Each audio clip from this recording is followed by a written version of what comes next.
एक नगर में दो भाई राजू और दीपू नगर के एक गैराज में मैकेनिक का काम करते थे। दोनों बहुत मेहनती थे। एक दिन गैराज में काम करते हुए भाई मैं सोच रहा था अगर हम ऐसे ही काम करते रहे तो एक दिन अपना एक गैराज खोल लेंगे और फिर जल्दी ही दूसरा और फिर तीसरा और जल्दी ही हर शहर में अपना एक गैराज होगा। ये कहने के बाद दोनों राजू और दीपू अपना काम बंद करके मुस्कुराते हुए ऊपर की ओर देखते हुए अपने ख्यालों में खो जाते हैं। सपने में राजू और दीपू अपने नए गैराज के उद्घाटन की रिबन काट रहे हैं। तभी पीछे से उसकी पीठ पर कोई धक्का देता है और दोनों घबरा के सपने से बाहर आते हैं। राजू के बगल में उसकी गैराज का मालिक, ग्रे शर्ट, काले पैंट, सिमटे हुए बाल और आंखों पे चश्मा। तुम दोनों से एक काम सही से नहीं होता। कल एक गाड़ी तुम लोगों ने बना के दी थी, ग्राहक का फोन आया था, उनकी गाड़ी से धुआं निकल रहा है और रास्ते में बंद हो गई है। ये 1 महीने में तुम्हारी 8वीं शिकायत है। मैं तुम दोनों को अभी काम से निकालता हूँ, निकल जाओ मेरे गैराज से।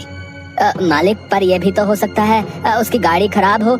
हमने तो ठीक से ही काम किया था। खराब गाड़ियों को ठीक करना ही हमारा काम है, निकल जाओ यहाँ से। और मालिक दोनों को धक्के मार के बाहर निकाल देता है। राजू और दीपू अपने छोटे से कमरे की बिस्तर पर हैं। सामने की दीवार पर विष्णु भगवान की तस्वीर टंगी है। दीपू राजू से, भाई हम हर जगह मन लगा के काम करते हैं, फिर भी हमें हर जगह से निकाल दिया जाता है। किसी को हमारी कद्र ही नहीं। हाँ भाई, यहाँ किसी को हमारी कद्र नहीं है। चल किसी दूसरी जगह जाते हैं, वहाँ शायद हमारी कीमत हो।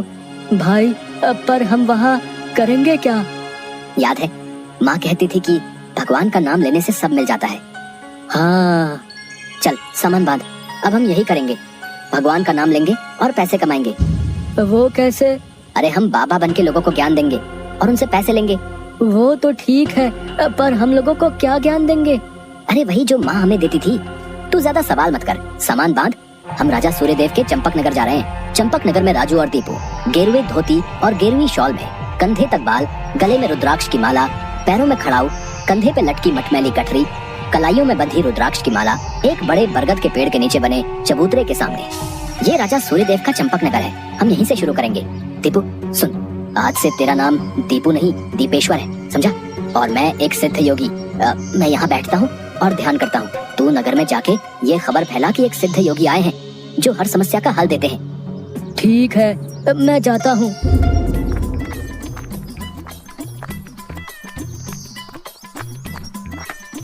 भाई हमारे सिद्ध बाबा जी के लिए कुछ दान दो। ये कौन से बाबा हैं और कहाँ हैं? बड़े सिद्ध बाबा हैं, उनके पास हर समस्या का हल है। नगर के बाहर जो बड़ा बरगद का पेड़ है ना, वहाँ ठहरे हुए हैं। अगर तुम्हें कोई समस्या हो तो उनसे जाके मिल लो, वो तुम्हें हल जरूर बताएंगे। पर हाँ, दान के लिए कुछ लेकर जरूर आना। हाँ हाँ, मैं जरूर आऊंगा।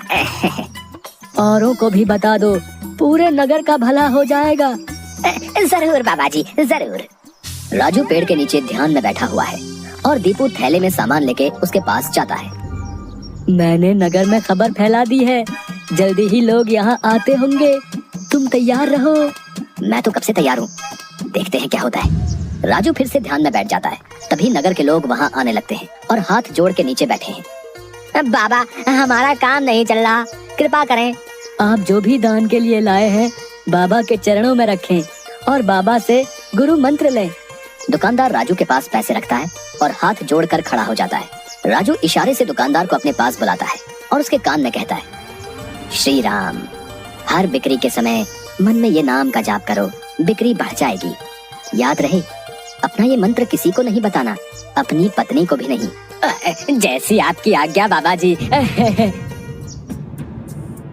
महाराज, आप राजकुमारी के लिए एक योग्य वर तलाश रहे थे।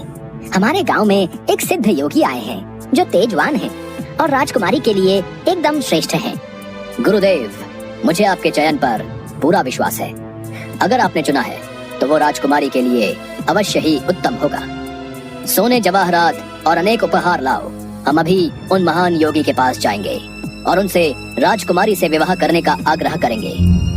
हे तपस्वी, मैंने आपके बारे में जो सुना था, आप उतने ही तेजस्वी हैं। मेरा आग्रह स्वीकार करें। राजू ध्यान से आंख खोलकर राजा को देखते हुए, जी महाराज, कहिए क्या परेशानी है आपको? मेरी इच्छा है कि आप मेरी पुत्री से विवाह करें और ये उपहार स्वीकार करें। राजू काफी देर तक उपहार में लाए सोने चांदी और अनेक वस्त्र और उपहारों को देखता है, फिर राजा की ओर मुड़ता है। महाराज, मैं तो एक सन्यासी हूँ, मुझे इन सब से क्या लेना। मुझे क्षमा करें, मैं आपकी बात नहीं मान सकता।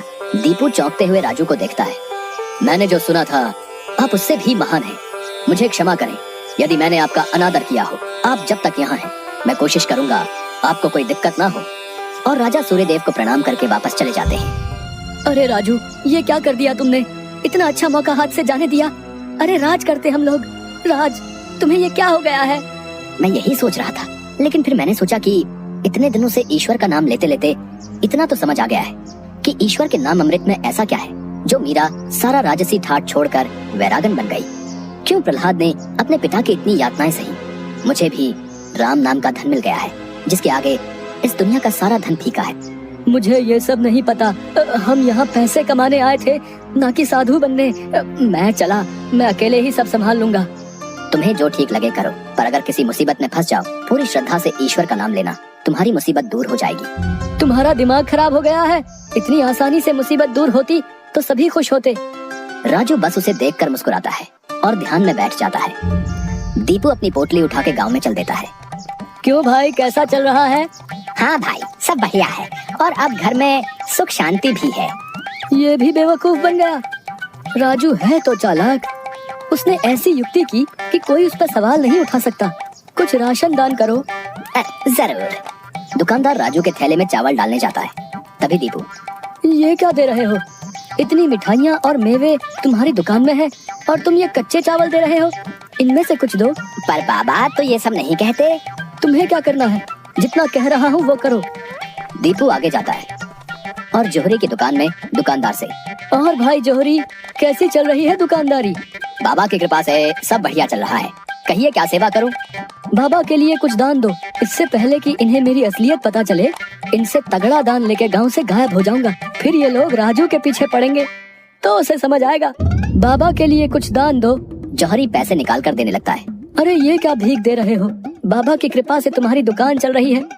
इतने सारे जवाहरात हैं, इनमें से दो कुछ कीमती सा। जितना दोगे उससे ज्यादा मिलेगा। ये बाबा को क्या हो गया है? कोई नहीं, बाबा को देने से मेरा क्या घटेगा। जौहरी एक सोने की हार दीपू को दे देता है। ये लीजिए बाबा। अच्छा धन बटोर लिया है मैंने। इससे काफी दिनों तक काम चल जाएगा। बड़ी भूख लग गई है, कुछ मिठाइयाँ खा लो। दीपू एक पेड़ के नीचे बैठ के मिठाइयाँ खाने लगता है। तभी वहाँ 4 डाकू चेहरे पे नकाब, काले कपड़े और हाथ में छुरी लेकर आ जाते हैं। जो कुछ भी है वो हमें दे दो, नहीं तो हम तुम्हें मार डालेंगे। दीपू डर से अपनी पोटली उन्हें दे देता है। तभी डाकुओं के सरदार का नकाब खुल जाता है। दीपू उसे देख लेता है। अब तुझे मरना होगा क्योंकि तूने मेरा चेहरा देख लिया है। हे भगवान, ये क्या हो रहा है? कैसे बचूं इनसे? भागने की कोशिश की तो ये लोग पकड़ लेंगे। क्या करूं? तभी उसे राजू की बात याद आती है। अगर किसी मुसीबत में फंस जाओ, पूरी श्रद्धा से ईश्वर का नाम लेना, तुम्हारी मुसीबत दूर हो जाएगी। दीपू आंखें बंद कर घुटने पर बैठकर, हे नारायण मेरी रक्षा करो, हे नारायण मेरी रक्षा करो। डाकू का सरदार दीपू को उठाकर, सुन, राजा के सिपाही हमारी ओर आ रहे हैं, इसलिए तुझे छोड़ रहे हैं। अगर तूने किसी को हमारे बारे में बताने की कोशिश की तो तुझे जिंदा नहीं छोड़ेंगे। ये ले अपनी पोटली। डाकू भाग जाते हैं। दीपू सामने से सिपाहियों को आते देख मन में, हे नारायण, मुझसे भूल हुई जो मैं राजू की बात को समझ नहीं पाया।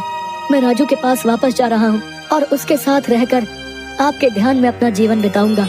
मुझे माफ कर दो राजू, मैं ईश्वर के नाम की महिमा को नहीं समझ पाया, पर अब मैं समझ गया हूँ और तुम्हारे साथ ईश्वर के नाम का धन कमाना चाहता हूँ। राजू दीपू को गले से लगाता है।